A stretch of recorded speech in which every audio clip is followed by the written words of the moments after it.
had a look at Genesis 1 to 3. I did some background.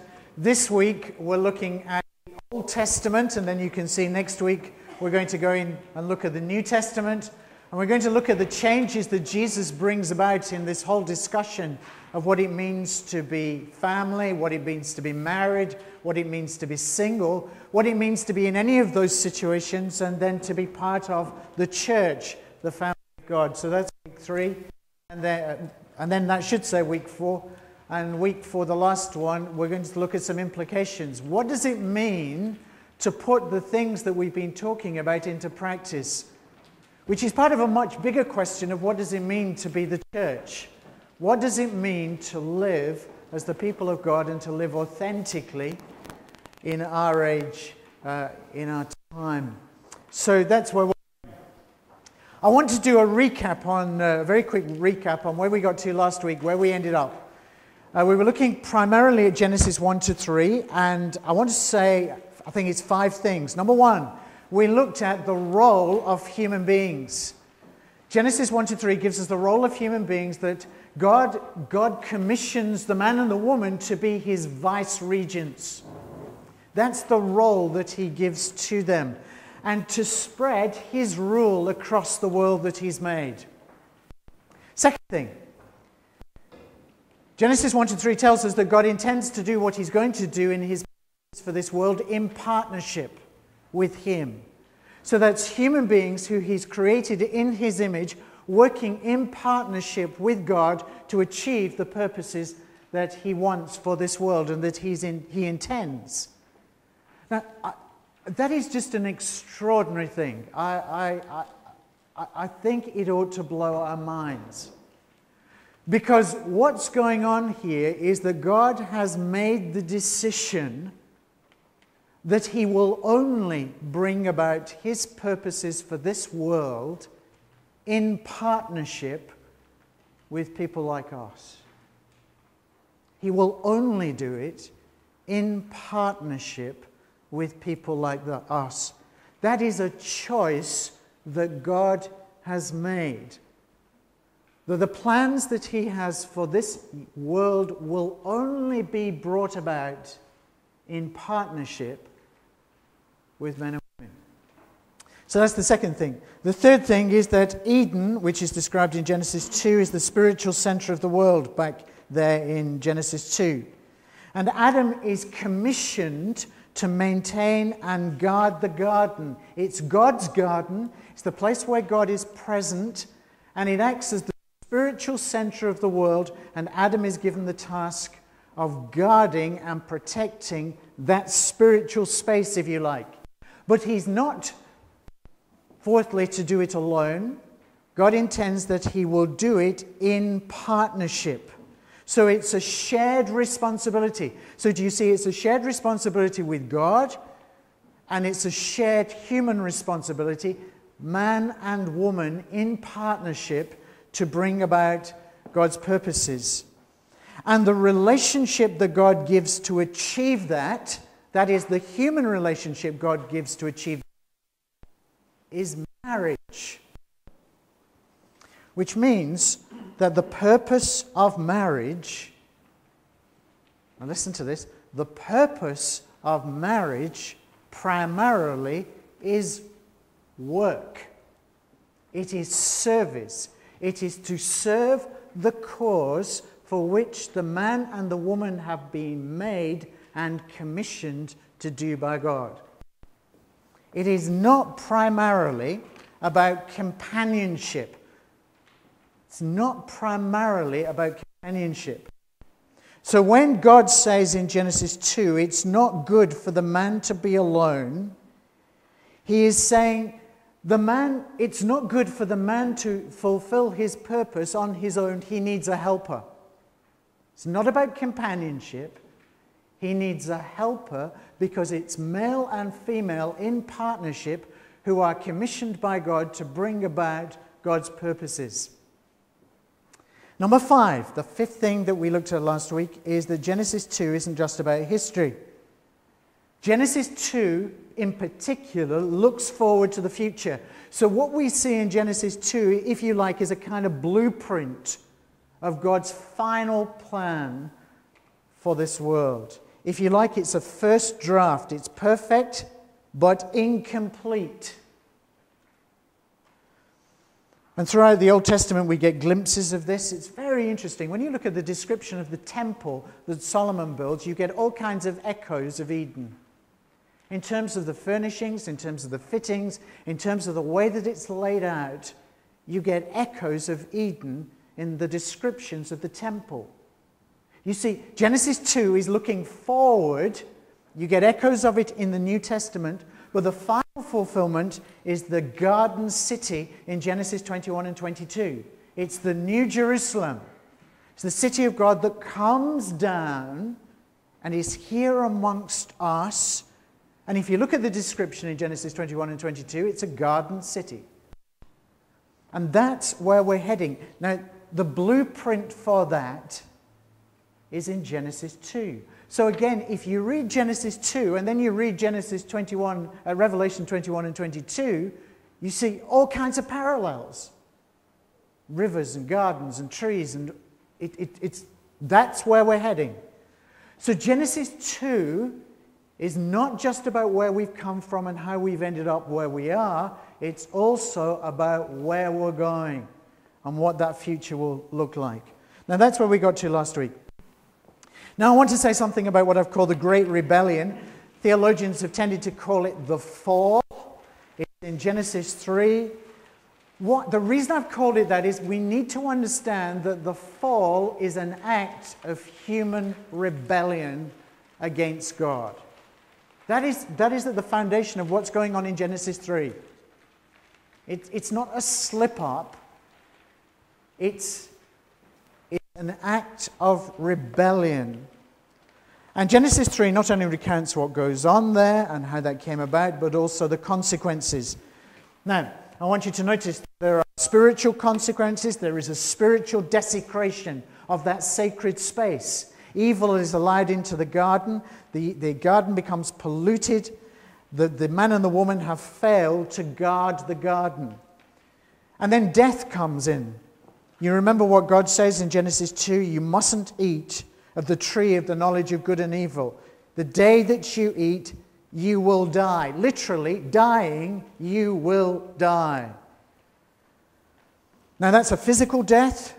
They're denied access to the tree of life. It's also a spiritual thing as well, because access to the presence of God changes.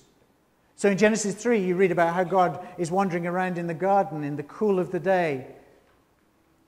But after Genesis 3, the end of Genesis 3, the human beings are excluded from the garden, denied access to the tree of life, denied access to the presence of God that there was in the garden. So, spiritual desecration and death, two consequences of the fall. And then, in the chapters that follow, that is in Genesis 4 to 11, which someone has described as the history of the world in 7.5 chapters, because you kind of get a summary there of the whole of human history. You get a picture of what human history has been like ever since. And what we find there is a spreading contagion. That as human beings spread out across the earth, it's true, they spread some good things. So we find in Genesis 4 to 11 evidences of culture, civilization, and the development of agriculture, and creativity and manufacture. They spread good things. However, instead of spreading God's rule, they spread murder. It's very fascinating. Genesis 3 ends, we move into Genesis 4, just the next chapter. And immediately we read about a murder. So in Genesis 4, Cain murders his brother Abel. We also read that nothing can be sustained because for all their achievements, human beings die. In chapter 5 of Genesis, there is this very, very mournful catalogue. It lists a whole range of people. And at the end, he died, and he died, and he died, and he died, and he died. One exception, Enoch walked with God and he was not. And then he goes on, and he died, and he died. You remember Genesis 2, the day that you eat of that, you will die. And so human beings, for all their creativity and for all their energy and all their achievements, are never able to follow through because they die. And then there's the spread of evil. We see that as human beings spread out across the earth, they spread evil. By the time we get to chapter 6, in verse 5, it says, "The Lord saw how great man's wickedness on the earth had become, and that every inclination of the thoughts of his hearts was only evil all the time." So evil is spread. We also get in these chapters a depiction of the depth and the extent of the impact of what's gone on in Genesis 3, in that rebellion. What we find is that the consequences affect every area of life. It affects the family. So, for example, in Genesis 4, Cain murders his brother Abel. Extraordinary thing. The first murder happens within a family. And then it affects society. So by Genesis 6, as we've already seen, every inclination of the thoughts of people's hearts was only evil all of the time. And then thirdly, there is a religious dimension to this. And I want to have a look at this in a little bit of detail. It's in Genesis 11, and the text is going to come up on the screen. Let me read it to you, and then I want to make some comments. So this is Genesis 11. It's about the Tower of Babel. Now the whole world had one language and a common speech. As men moved eastward, they found a plain in Shinar and settled there. They said to each other, "Come, let's make bricks and bake them thoroughly." They used brick instead of stone and tar for mortar. Then they said, "Come, let's build ourselves a city with a tower that reaches to the heavens, so that we may make a name for ourselves and not be scattered over the whole face of the earth." But the Lord came down to see the city and the tower that the men were building. The Lord said, "If as one people speaking the same language they have begun to do this, then nothing they plan to do will be impossible for them. Come, let's go down and confuse their language so that they will not understand each other." So the Lord scattered them from there all over the earth, and they stopped building the city. That's why it was called Babel, because there the Lord confused the language of the whole world. From there the Lord scattered them over the face of the whole earth. In many ways, what's going on in Genesis 11 in the building of the Tower of Babel represents an end point. It is the ultimate demonstration of what the rebellion of human beings against God looks like and the impact that it has. There is a kind of progression that goes on in Genesis 4 to 11. First of all, we've got the murder of Abel by his brother Cain. You could say that's the self out of control. Cain is not able to contain his enmity, his hatred against his brother. One of the consequences of our rebellion against God is that we struggle to control ourselves. And in Genesis 4, you've got hatred out of control. And instead of mastering the temptation to murder his brother and to give in to his hatred, Cain gives into it, murders his brother. Then you get self-indulgence. So by the time you get to Genesis 6, which results in the flood, so it's the story of Noah and the flood in Genesis 6 onwards, what you've got there is the self as the center of everything.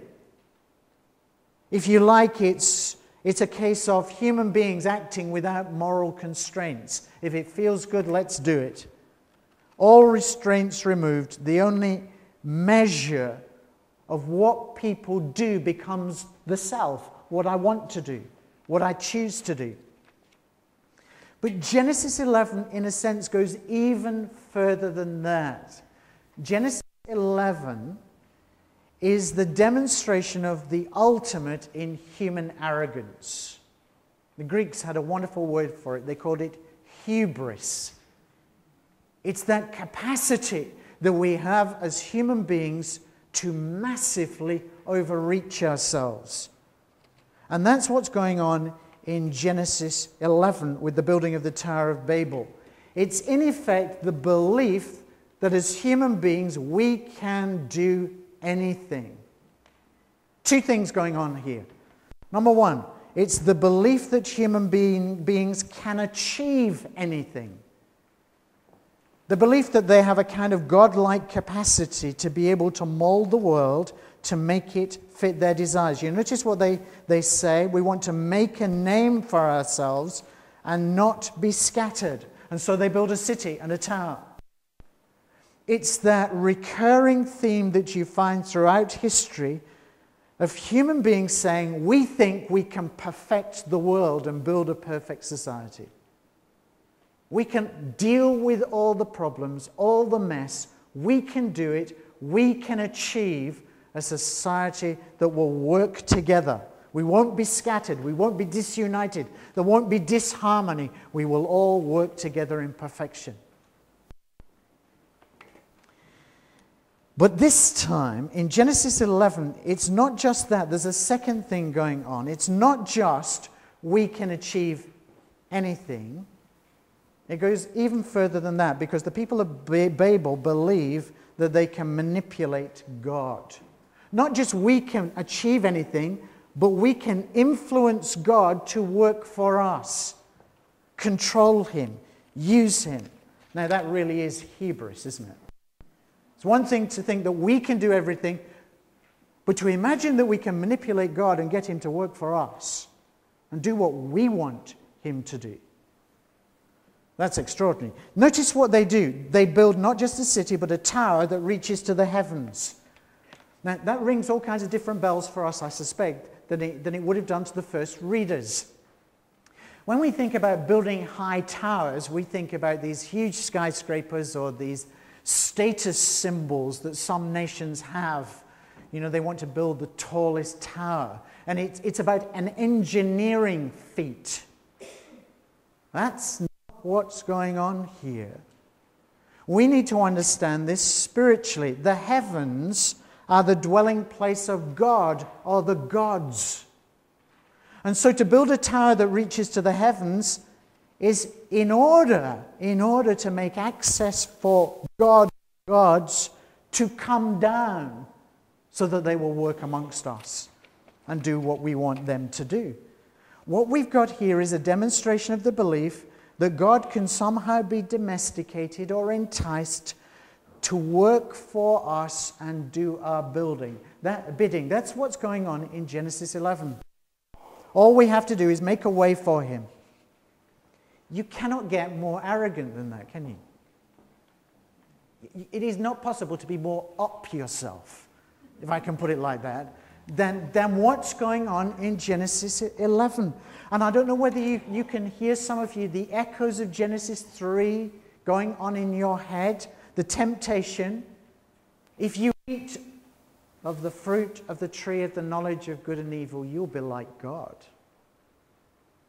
Well, here they think they're not just like God, but they're able to manipulate God, use him, get him to work for them. Well, what's the outcome of Babel?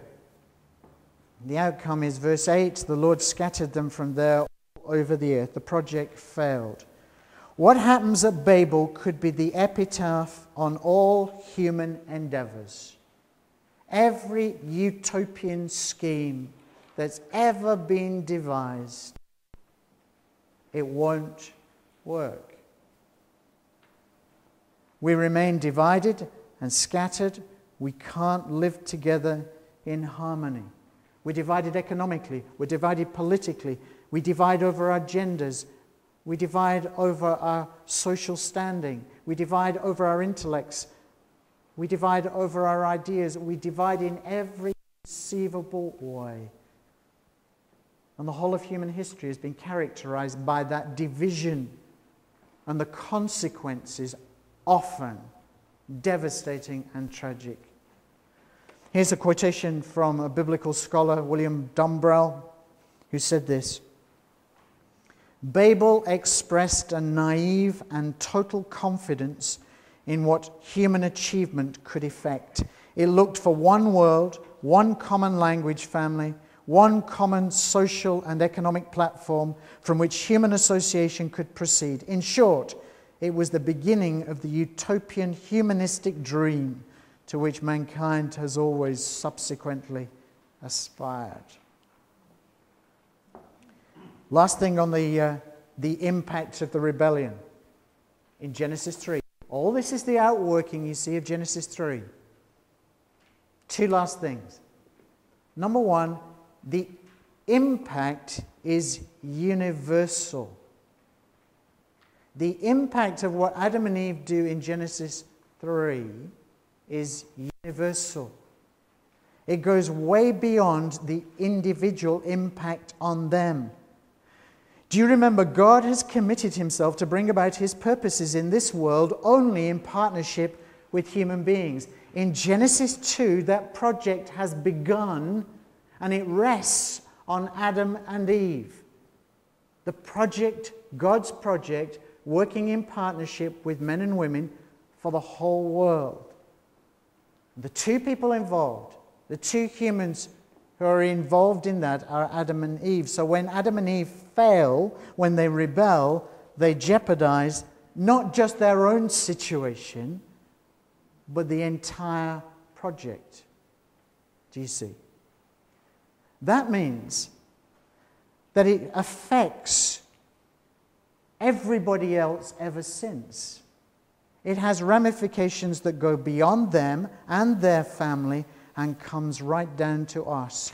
What was going on in Genesis 3 has ramifications for what's going on in your home, in your heart, in your street, in our suburb, in our city, in our nation, in the world, in the 21st century. The consequences are universal. And secondly, it is impossible for human beings to undo the mess. The consequences, humanly speaking, are irreparable. They cannot be repaired. And Genesis 11, the building of the Tower of Babel, if you like, is the final, utter, complete demonstration that human attempts to undo the effects of Genesis 3 will never, ever work. Never. The human consequences, human beings are incapable of undoing the consequences of the fall. And then something happens. Something happens in the text. And by the way, we are going to get to marriage and singleness and family and all that kind of thing. So I suppose you could say that you've got two things going on tonight. So you get two for the price of one. You're getting a Bible overview and you're getting stuff on marriage and family and singleness and so on. So isn't that good? Where does it leave things? You remember the principle. God has committed himself to bring about his purposes for this world in partnership with human beings. And the heart of that, the heart of his purposes, is that his rule, his authority is spread across the world. So how's that going to happen? Well, having shown us the folly and the utter failure of human efforts to respond to the catastrophe of the fall, the writer of Genesis now shows us God's response. And it comes down to one man. Abraham, as he was called then, Abraham, the father of a multitude later on. It's fascinating. In 7.5 chapters, from chapter 4 to the first half of chapter 11, you've got, in a sense, the kind of distillation of the history of the world in 7.5 chapters. For the next 39 chapters, the writer concentrates on one family and 4 generations of that one family. So from this point, all of God's purposes for the world center around this one family. One biblical scholar, Graham Goldsworthy, has put it like this: all of world history is related to the promises that God makes to Abraham. All of world history is related to the promises God makes to Abraham. And what promises does he make? Well, let's start it off in Genesis 12 and verse 2. This is called the covenant with Abraham. It is God's covenant with Abraham. What God says to Abraham: I will make you into a great nation, and I will bless you. I will make your name great, and you will be a blessing. And I will bless those who bless you, and whoever curses you, I will curse. And all the peoples of the earth will be blessed through you. The story is that in Genesis 12, God calls Abraham out of his land of Ur, out of his culture, and says, I want you to go to a land that I'm going to give you. I'll show you what that land is, and I will give you that land. And so Abraham sets off. And in Genesis 12 and verse 2, God makes this agreement, this covenant with Abraham. Now, just think back to Genesis 1 to 3, and particularly Genesis 1 and 2, and you should be able to hear some echoes of some of the principles we looked at back there in Genesis 1 to 3. You remember in Genesis 1 and 2, humanity is to be fruitful and multiply. You remember that?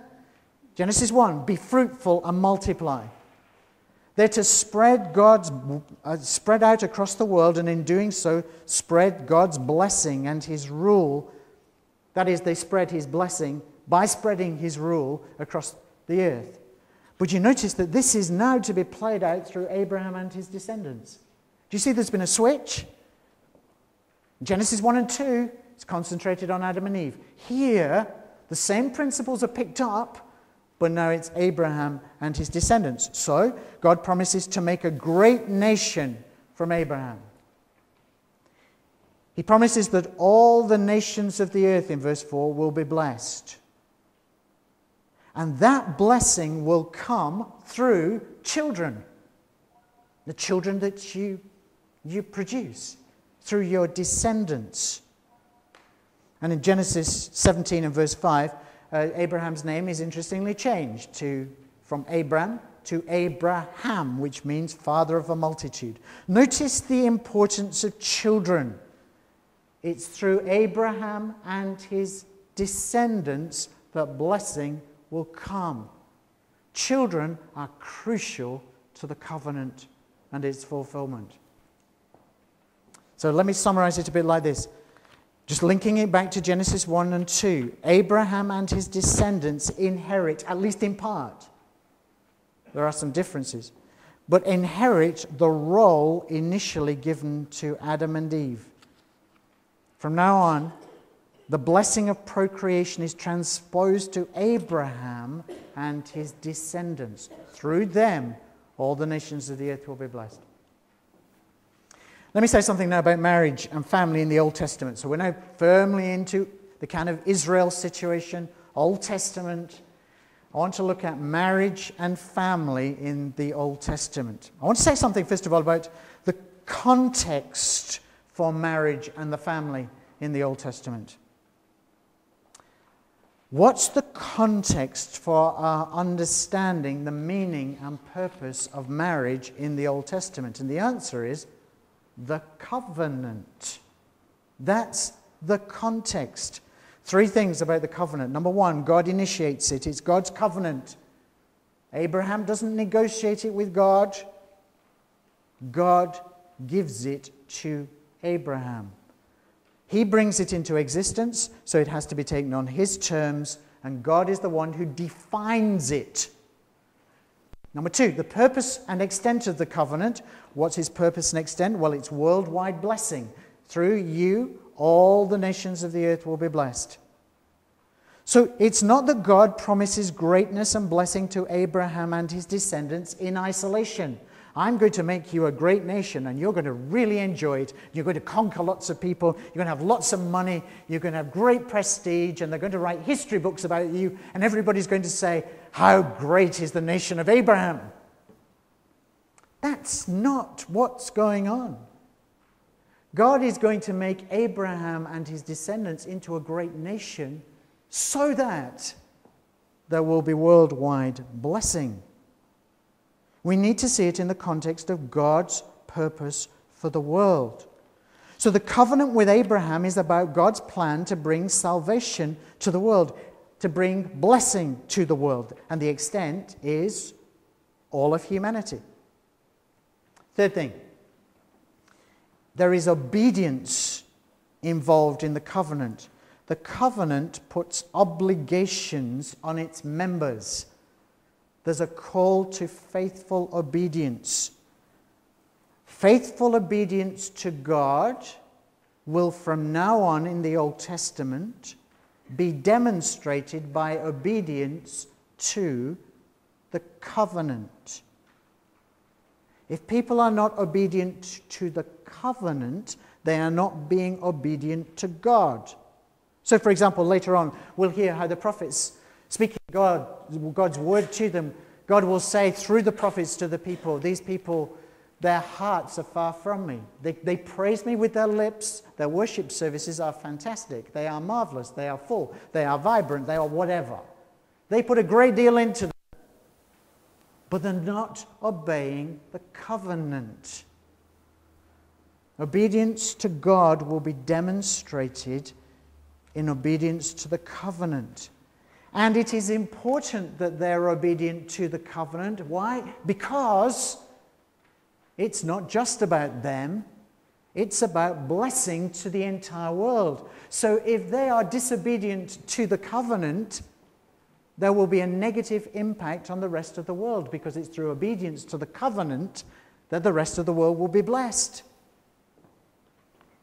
Covenant disobedience extends beyond the personal.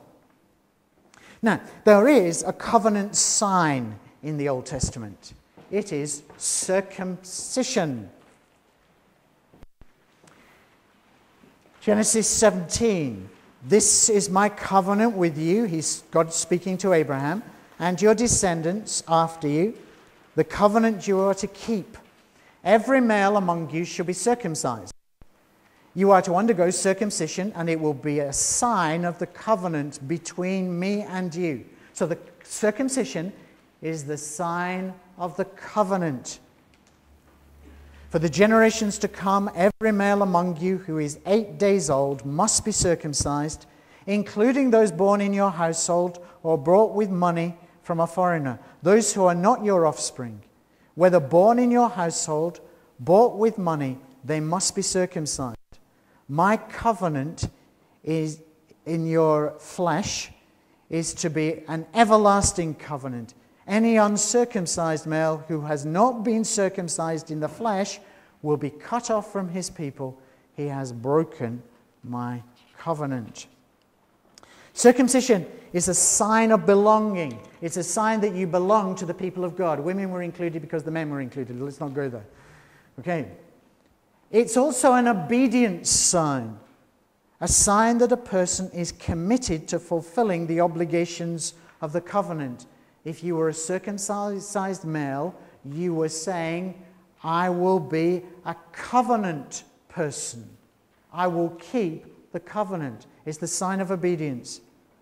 And through circumcision, you pass on the obligations of the covenant to the next generation. So parents have their children circumcised. In doing that, they're giving them the sign of the covenant. And so they're passing on the covenant obligations to the next generation. And it involves people who are incorporated in the family in some way as well. So servants, or people who attach themselves to the people of God in some kind of way. So that means that in every generation, people are born into the covenant. They're bound to the covenant. That is, they're solemnly pledged to obedience demonstrated in circumcision. And they are to pass on the covenant with both its blessings and obligations to the next generation. Again, it's really important that they are obedient to the covenant, that the obligations are passed on, because it's not just about them, it's about God's plans for the whole of the world. That all the nations of the earth will be blessed through you. Now, how are those covenant obligations to be fulfilled? Or maybe the question you're asking yourself is, when are we going to get down to family and singleness? You made a little foray into family, and then you wandered off again, and you're talking about covenants. So what about family? It's all about family, okay. The family is vitally important to the fulfillment of the covenant obligations. The very nature of the covenant, through descendants, meant that the household or family, and it would have been an extended family, so please don't think of 2.2 whatever it is, children or whatever. It would have been an extended family.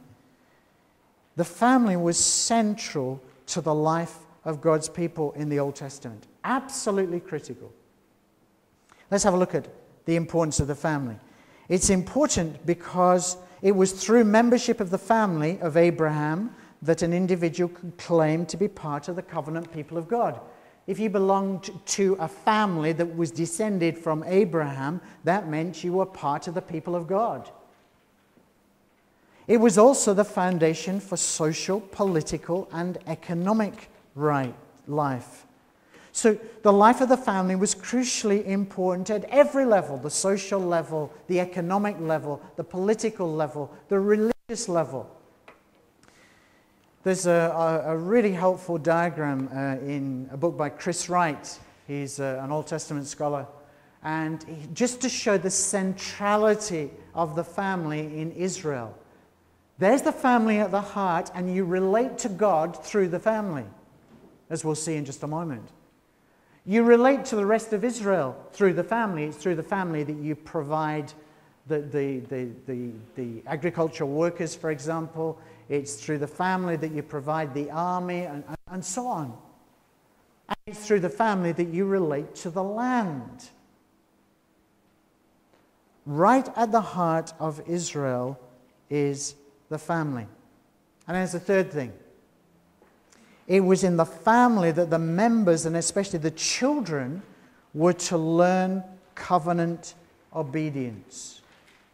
They were to learn covenant obedience in the family.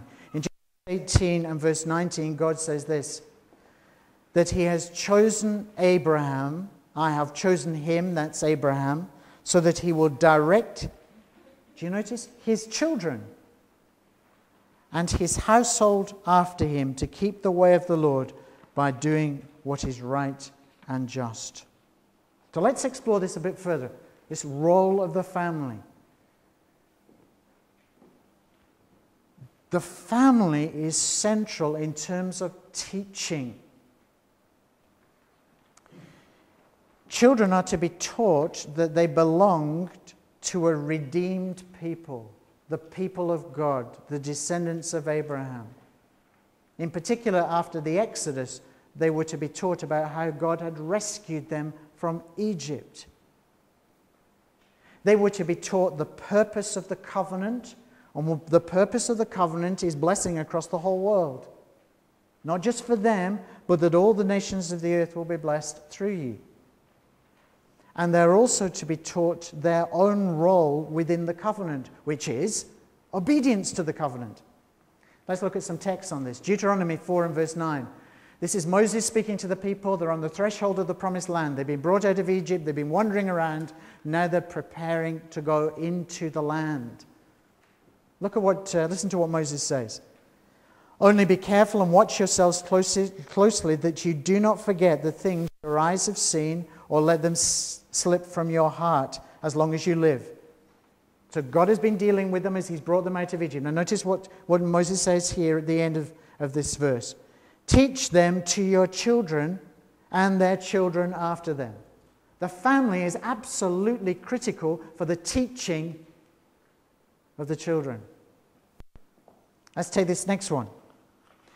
Hear, O Israel, the Lord our God is one. Love the Lord your God with all your heart and with all your soul and with all your strength. These commandments that I give you today are to be upon your hearts. Impress them on your children. Talk about them when you sit at home and when you walk along the road, when you lie down and when you get up. Tie them as symbols on your hands and bind them on your foreheads. Write them on the door frames of your houses and on your gates.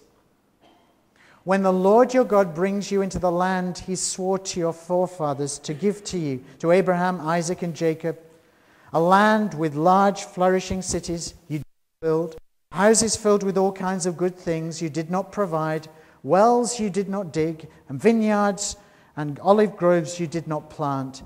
Then when you eat and are satisfied, be careful that you do not forget the Lord who brought you out of Egypt, out of the land of slavery.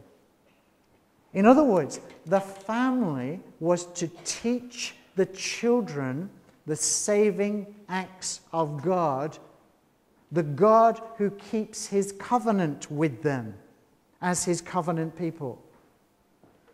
And they are to understand who they are and their purpose. They're also to be taught how to live and how they're to live wisely so that they fulfill their covenant obligations.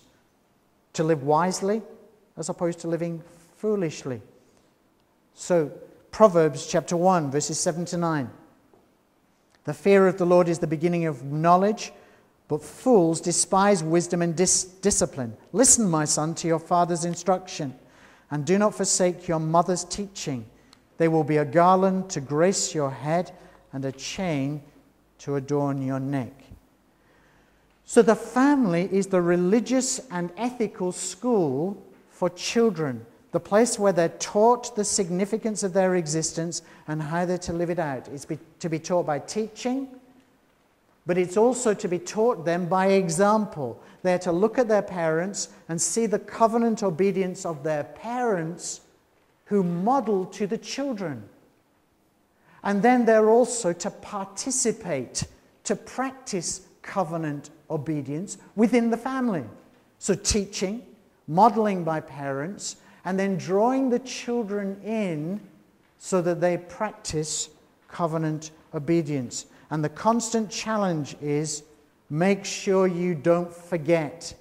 The challenge for the people will always be to forget, which doesn't necessarily mean forgetting in their heads, but forgetting in the sense of losing sight of the significance of what God has done for them, called them to be, and the covenant obligations that they are to fulfill. They'll forget what God has done, forget their special identity, and forget their obligations. That's going to be the constant threat for the people in the Old Testament, that they will, in inverted commas, forget. Now, marriage and singleness. See, we're getting there. Let me say something about marriage, first of all. I think it's blisteringly clear, isn't it, given what we've said, that marriage in the Old Testament is really important. It's also, I hope, blisteringly clear that it's necessary to have godly, covenant, obedient parents. Hence, we find there is very, very strong opposition in the Old Testament to mixed marriages. That is, to marrying outside of the faith of Israel, marrying outside of the covenant. I think it should be very obvious why. It's obvious because if people marry out of the covenant people, well, the husband might be led astray to serve other gods. I was going to say something childish and foolish, like men are so vulnerable when it comes to women and so easily led, but Lewis will cut that out. The husband might be led astray, and the children brought up ignorant of the covenant and its God. The mother played a vital role in the people of God and in the family. If the mother is from a pagan nation around, what does she know of the God of Israel? What's she going to teach the children? So listen to this. It's Moses again. And it's very, very strong stuff. The Lord your God brings you into the land you're entering to possess and drives out before you many nations, Hittites, Girgashites, and so on. 7 nations larger and stronger than you, And when the Lord your God has delivered them over to you and you have defeated them, then you must destroy them totally. Make no treaty with them and show them no mercy. Do not intermarry with them. Do not give your daughters to their sons or take their daughters for your sons, for they will turn your sons away from following me to serve other gods. And the Lord's anger will burn against you and will quickly destroy you. Remember, marriage is to be understood in the context of the covenant. Why does marriage exist? The primary function of marriage in the Old Testament is to serve the covenant. It doesn't have an independent existence of its own.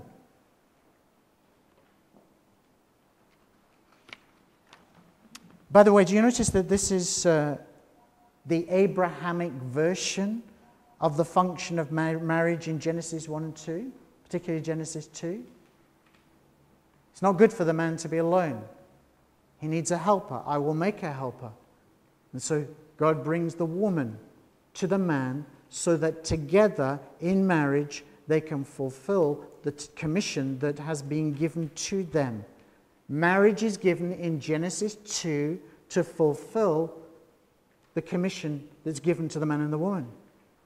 Do you see what's going on here? Marriage exists within the context of the covenant to Abraham. It exists to serve the covenant. So what about sex and marriage?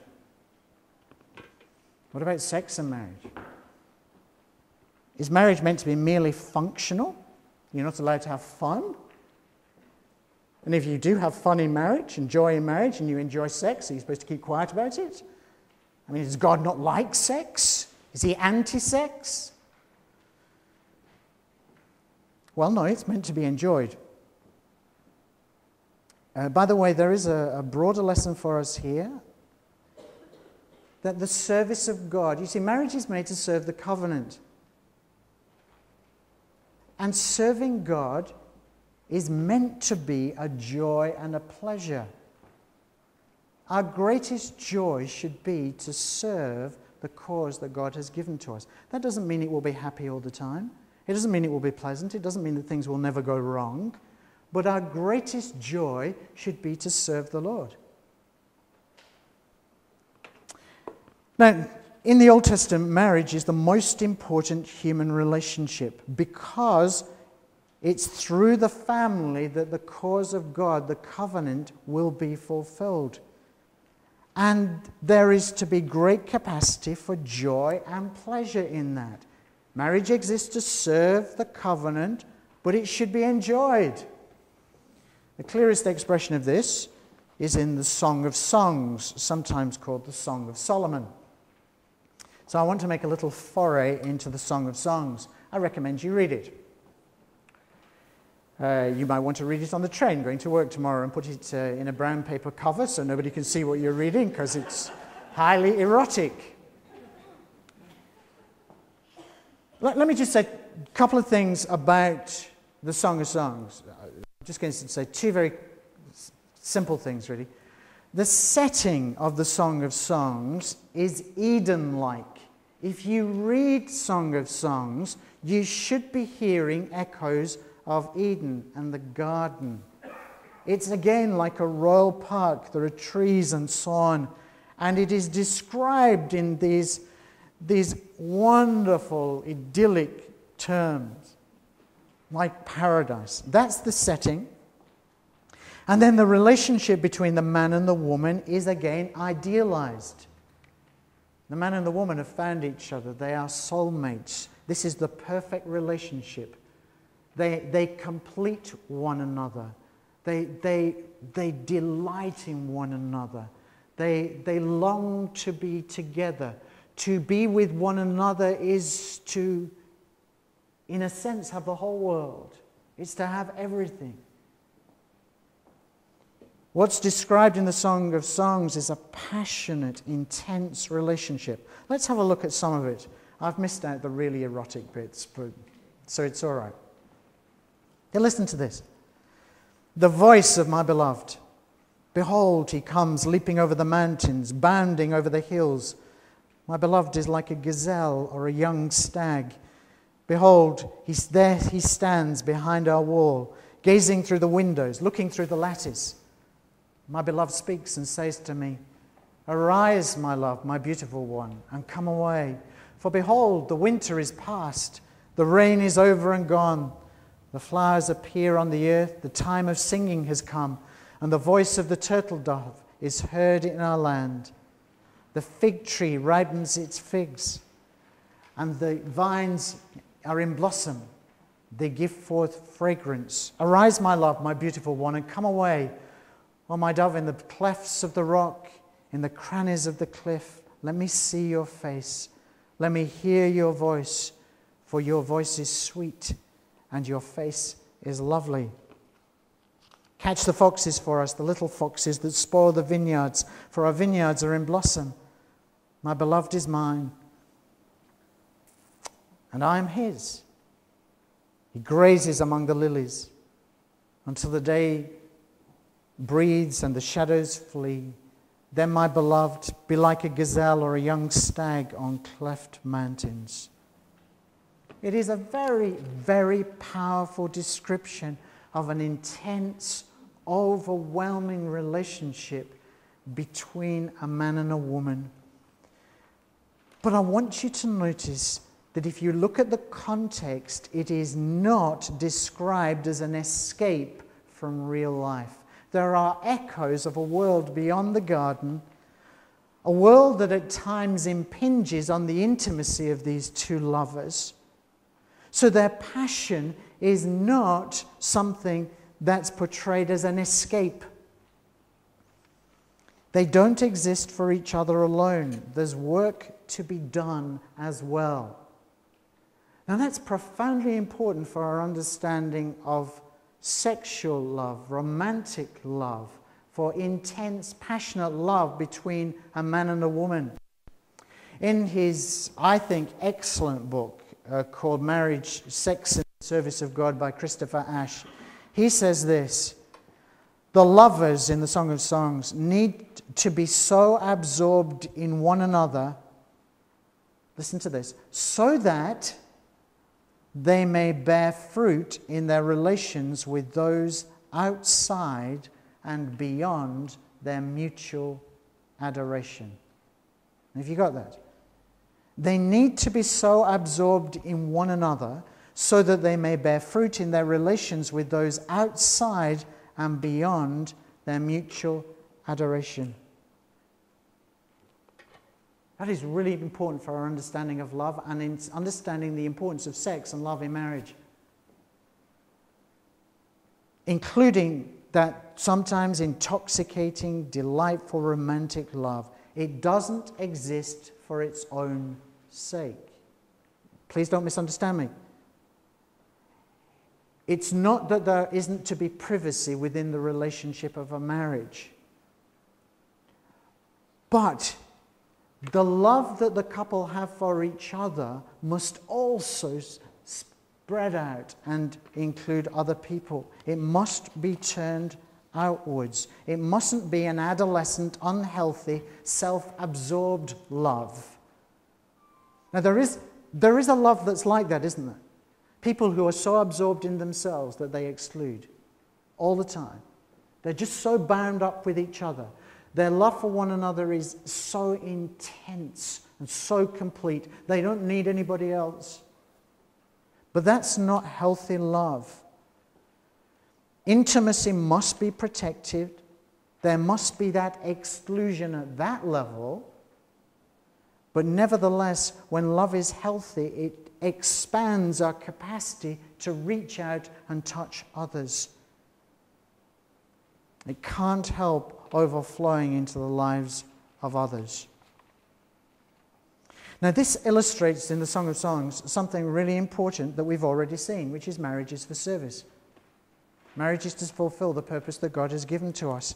And you get that same principle that's demonstrated in the Song of Songs, which shows that this purpose of marriage, which is to serve the covenant, isn't something peripheral or something that just takes the place at the level of how you bring up your children. It goes to the very heart of marriage in terms of the sexual relationship that we have with our wives if we're married, or with our husbands. The whole of marriage is meant to serve God's cause. Let me put it like this.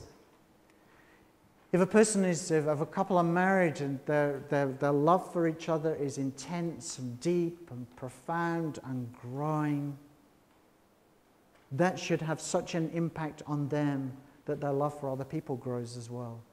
That love for each other feeds their love for other people and the impact on other people. In other words, they are better equipped to serve the covenant. And as I've already said, there is implicit in this another lesson, which is the service of God ought to be joyful. But what about singleness and childlessness? Where does that fit in the Old Testament?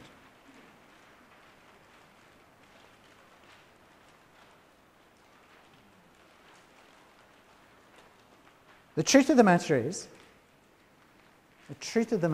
that in the Old Testament there is little concept of singleness as we would understand it.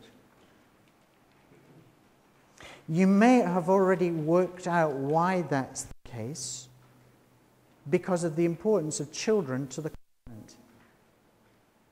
Children are central to the covenant. Through you and your descendants, all the nations of the earth will be blessed. And therefore, to marry and bear children was a kind of sacred duty. An Israelite, in a sense, wasn't free to remain unmarried. To refuse was irresponsible, and to be unable to have children was regarded as a tragedy or worse. Here's a quotation from the Dictionary of Christian Ethics and Pastoral Theology. It says this: the overall Old Testament view is that to marry and bear children is a sacred duty. To refuse to do so is irresponsible. To be unable to do so is tragic. See, remember, children are a blessing. It's through the children that the covenant will be brought to completion. So to have children was a sign of God's blessing. Listen to this from Deuteronomy. If you fully obey the Lord your God and carefully follow all his commandments I give you today, the Lord your God will set you high above all the nations on earth. All these blessings will come upon you and accompany you if you obey the Lord your God. You'll be blessed in the city, blessed in the country. The fruit of your womb will be blessed. Do you see? If you're obedient, you'll have children. And the crops of your land and the young of your livestock, the calves, your herds, and lambs of your flock. Blessing in the form of children is tied to covenant obedience. If you're obedient, you'll have children. Conversely, childlessness was linked with disobedience. Listen to this. However, if you do not obey the Lord your God and do not carefully follow all his commands and decrees I'm giving you today, all these curses will come upon you and overtake you. You'll be cursed in the city and cursed in the country. Your basket and your kneading trough will be cursed. The fruit of your womb will be cursed. You won't have children, in other words. And the crops of your lands and the calves of your herds and the lambs of your flock. Now, clearly, there were times when failure to conceive children wasn't linked with disobedience. Nevertheless, childlessness in the Old Testament was a source of shame and tremendous disappointment. You can see something of that in 1 Samuel chapter 1, where Hannah doesn't have a child. She goes to Shiloh to pray. And I guess many of you are familiar with the story. She pours out her heart, and the priest there thinks that she's drunk, and she's not. She's pleading with God to give her a child. Tremendous sense of disappointment and shame. You also get a similar thing going on in Luke 1, chapter 5 and verse 7. There's a very mournful note that's said about Zechariah's wife Elizabeth, or said of both of them, that they didn't have children. Now, let me draw all this to a conclusion. What we've seen is this, God commits himself to bring about his purposes for the world in partnership with human beings. Number 2, that commitment in the Old Testament is now expressed in the covenant with Abraham. Number 3, children are at the heart of the covenant. It's through descendants, through the children and their children and their children's children, that God's purposes will be fulfilled. But in the end, this fulfillment of through your descendants all the nations of the earth will be blessed will eventually come down to one descendant. One descendant through whom the blessing would come. And this one descendant, when he comes, will change everything. He will change how marriage works. He will change how family works. He will change how singleness works. He will change how childlessness works completely. So let me tonight finish with a glimpse of fulfillment. It's taken from the New Testament. It's Galatians chapter 3 and verse 16. The promises, that is the covenant, through you all the nations of the earth will be blessed, were spoken to Abraham and his seed. The scripture does not say and to seeds, meaning many people, but and to your seed, meaning one person, who is Christ.